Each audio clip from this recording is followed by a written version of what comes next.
ஏசாயா தீர்க்கதரிசியின் புஸ்தகம் 15ஆம் அதிகாரம். மோவாபின் பாரம். இரவிலே மோவாபில் உள்ள ஆர் என்னும் பட்டணம் பாழாக்கப்பட்டது, அது சங்காரமாயிற்று. இரவிலே மோவாபில் உள்ள கீர் என்னும் பட்டணம் பாழாக்கப்பட்டது, அது சங்காரமாயிற்று. அழும்படி மேடைகளாகிய பாயித்துக்கும் தீபோனுக்கும் போகிறார்கள். நோபோவி நிமித்தமும் மேதேபாவி நிமித்தமும் மோவாப் அலறுகிறது. அவர்களுடைய தலைகள் எல்லாம் மொட்டையடித்திருக்கும், தாடிகள் எல்லாம் கத்தரித்திருக்கும். அதன் வீதிகளில் இரட்டை கட்டி கொண்டு எல்லாரும் அதன் வீடுகள் மேலும் அதன் தெருக்களிலும் அலறி அழுது கொண்டிருக்கிறார்கள்.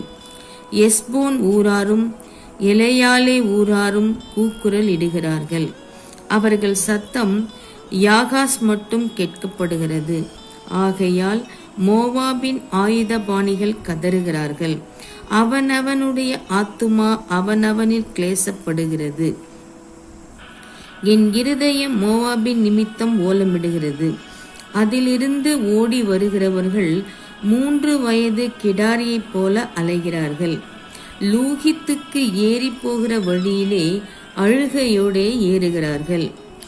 ஓரோ நாயிமின் வழியிலே நொறுங்குதலின் கூக்குரல் இடுகிறார்கள். நிம்ரீமின் நீர்ப்பாய்ச்சலான இடங்கள் பாழாய்ப்போம்.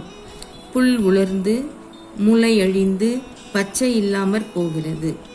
ஆதலால் மிகுதியாக சேர்த்ததையும் அவர்கள் சம்பாதித்து வைத்ததையும் அலரிகளின் ஆற்று கப்பாலை எடுத்து கொண்டு போவார்கள்.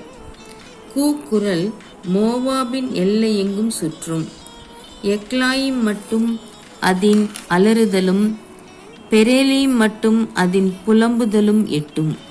தீமோனின் தண்ணீர்கள் இரத்தத்தால் நிறைந்திருக்கும். தீமோனின் மேல் அதிக மேடுகளை கட்டளையிடுவேன்.